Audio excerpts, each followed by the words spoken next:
Hey guys, it's Cassie and today we're going to be talking about classic designer bags you shouldn't start your luxury collection with. And there is so much chatter within the luxury community on social media about best bags to buy when you're starting out, you know, mistakes that you shouldn't make when you're starting out, learn from me and all of that. And I've done those videos. And to be honest with you, as the sort of years have gone by, it's been a while since I've done a these are the best bags to buy to start your collection video. And that's kind of because I've sort of realised that the heart wants what it wants. My suggestions aren't going to suit everybody, and everybody is so different with their luxury choices and all of that. And you know me, I feel like luxury is a very emotional purchase because it's a lot of money. However, I do think that there are some bags that aren't the best for like your first, second, maybe even third luxury bag purchases for various reasons that we're going to go into. And funnily enough, when I made this list, I was like, a lot of these are classics or variations of classics. So I thought it was worth my 2 cents, possibly. You don't have to listen to me. Like I said, the heart wants what it wants. If you see anything in this list and you're like, but that's my favourite bag of all time, and of course it's the bag that I want to start out with, or of course it's, you know, one of the first ones I want to get, then fine. But this is just my thoughts, my advice, take it or leave it. Let's get into the first one, the Dior Lady Dior, or the D-Joy, any sort of variation of it, any size, all of that. Do I think it's a great bag? Yes. And it's so popular for a reason. It's versatile, she goes with a lot. Like I said, it's a very classic, timeless style that a lot of people find works with their wardrobes and all of that. It comes in a lot of different fabrics and colours and embellishments and everything. My issue with this being one of the first bags is that I feel like when you're starting out your collection, you need to have those resilient bags. You need to have hard-wearing bags that you don't need to worry about, because already I feel like there's a level of stress and you want to look after it, and you know, it's probably something that you've been fantasizing about for ages and all of that. And I feel like the last thing you want to do is have to be there like, oh gosh, what if she gets rained on? It got a scratch, you know? And I feel you. So this is why I don't think. Yes, it comes in lots of different textures and variations and all of that, but the most common one is the lambskin. It's not as delicate as some other lambskins, but it's still going to scratch. You're still going to, if you want to wear it crossbody, be aware of colour transfer, all of that business. The corners are where you're going to see the wear the most, in my opinion. And also with the way to sort of get into and out of it, there's a lot of, you have to touch it a lot. And I know that that's sort of, you have to touch all bags a lot, but do you know what I mean? There's a lot of fiddling. There's a lot of potential scratching, marking, all of that situation. So for that reason, I don't think it's the best first bag. Consider some of the other variations, you know, or Patent. Patent has its own issues, all of that. But keep that in mind. By the way, if you are new here, my name is Cassie and I'm a self-diagnosed luxury addict. I put out videos on Mondays, Wednesdays and Fridays, so if you like luxury fashion, then you're going to love it here. So head down there, subscribe, turn on the bell, become a member of our luxury addicted family. When are we going to rehab? Never. All right, the next one. Okay, some of you might be shocked, but Birkins and Kellys. And to be honest with you, I was sort of shocked with this as a concept, that this would be a first or like a starting out your collection pieces.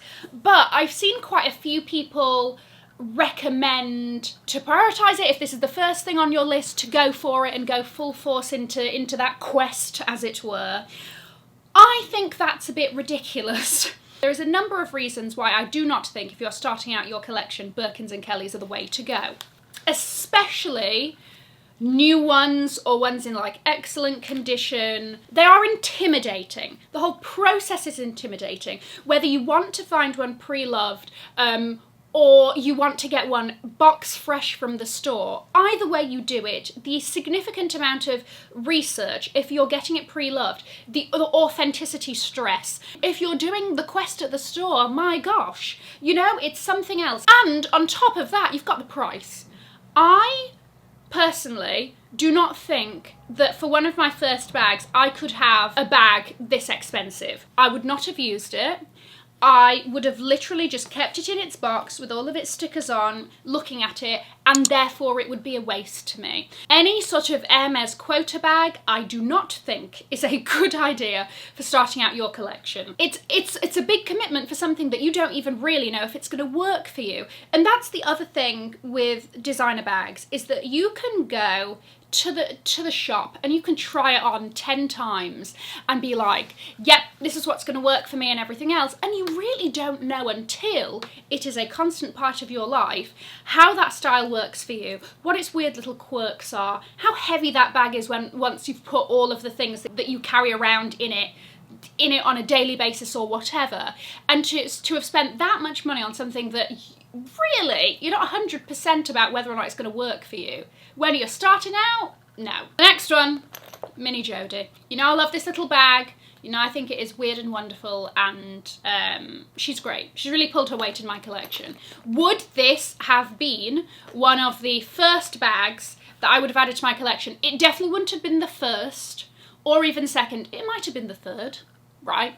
But I really think that when it comes to your first bag purchases, it's got to pull its weight. Like I said earlier, it's got to have the versatility for different situations, or it's going to be a bag that you know you're going to use a lot. So this is where, like a lot of people, their first bags are either a bag that can do crossbody or a tote. And that makes total sense because these are really versatile bag styles that are workhorses, and I do not think she fits the bill. Due to her shape and size and everything, she's just not going to be as versatile. Also the fact that she only has one handle available to us, right? She can't do crossbody. Don't say it too loud, she might hear us. She can't do crossbody. She can only do a top handle, and that really limits us on the amount of situations that in like your everyday life you can use her for. And whilst I've got my very good use out of her, I don't think it's necessarily the best idea for a style when you're starting out your collection. The next one is the Chanel Classic Flap. And there is really one main reason as to why I don't think that this is the best option. But I will say it sort of has all of the elements of a very versatile, very useful bag that will stand the test of time, whatever. Okay? The strap, you can do her shoulder, you can do her crossbody. It's a style that's going to suit a lot of different situations. She can do every day, you can take her for dinner, all of that. Fine. I see you and I respect you. However, the price. This bag is truly extortionate. All the bags are extortionate. But that bag is on an island on its own. I feel like this bag, if it's the first bag that you're wanting to go for, especially if you're saving up for it, right? Then that goalpost is just going to keep moving, and just when you've saved up enough, there's been another price increase and she's 10% more and you've got to wait a couple more months. By that time, there's been another price increase. You see, it's a never-ending cycle of sadness, really. And I feel like it's not even worth it. I feel like there are lots of other, and again, from like comparative brands, from brands like Dior, that are not as expensive and will be able to, you know, be as versatile as that bag. I feel like if you're adamant about it, then definitely look at the pre-loved route, because you might be able to get some great deals there, because buying straight from the store already, I think like it's not exactly the most streamlined process, and it's not like you can just walk in and say, I would like a medium classic flat gold hardware caviar, give it to me, and they're going to hand you across the table. They're going to be like, sorry, we don't have any stock. Next up we have, tried to do a trick and I failed, the Prada Crystal Reedition. Do not go for, this is where I get into two minds about it, because I'm very much like, if the heart wants what it wants, right? And that is the biggest overall message. If the heart wants what it wants, don't listen to me. But if you want something a little bit more, that you're going to use in more situations, like I said, for your first bags, you want to be able to use them. You want to get really, really comfortable, get your money's worth, right? And I feel like if you go for something that is a bit of a seasonal special piece, or something overly statementy, says a girl who loves statement bags, then you might not be able to use it as much. And I think the non-crystal re-edition is a brilliant bag when you're starting off your collection, or just a bag in general, right? And just because something is less statementy doesn't mean that it has to be boring, right? It doesn't have to be the usual suspects. It doesn't have to be neutrals if you're not a neutrals person, but maybe save something like this for like your third designer bag. And on that note, a bag that I do not have but is very popular, and again another version of a classic, the Fendi Baguette in the sequins. Same thing here. Is she fat? You know, I think that the Fendi Baguette is arguably, this video is just a whole bunch of contradictions, but I know I said that, you know, one designer bag doesn't fit everybody, but if you forced me into a corner and you said, Cassie, what sodding first designer bag should I get, right? I don't know what that is, but I'm feeling threatened. I'm going to say the Fendi Baguette, right? Because I think she is versatile and I love her, but again, steer away from a version like the sequined one. Maybe a little bit less hard-wearing than if you get the leather version, for example, or something. Just those little questions to ask yourself. And I know, because I'm a magpie, I see something like this and I'm like, oh, yes, yes. And any thought of practicality has gone out the window a mile back. But maybe take a second to just think. And do you want to know what? If that logic, if that little bleating sheep of logic doesn't creep back in your mind, then get her, because she's meant for you. But I'm just saying, give her a chance. Give her a chance. Just listen in. Does she exist or not? And finally, the Dior book tote. Now a Dior classic. I don't think that this one is a good idea either, because first of all, the level of hard wearing. I'm assuming that you're going to go for the toile de jouy or the fabric version as opposed to the leather. The leather, you know, I had a leather. I gave it to my mum. But if we're going to talk about hard wearing, the handles are going to really start to get a bit gross. If this is something that you are wanting to use very often, possibly on a daily basis, if you get it in a darker colour, then you might be able to sort of like not have those things look as obvious as some of the lighter or the neutral version. I also have done a whole video dedicated to 5 reasons why you shouldn't buy that bag, which I will have linked below. But there is that aspect. The other aspect is that there are lots of other versions, like styles of this bag done by other designers that maybe are a little bit more hard wearing or practical, have slightly longer straps, so maybe you can put her on the shoulder, have another strap, so maybe you can, again, put her on the shoulder and you don't have to hand carry and have your shoulder dislocate itself because you filled it.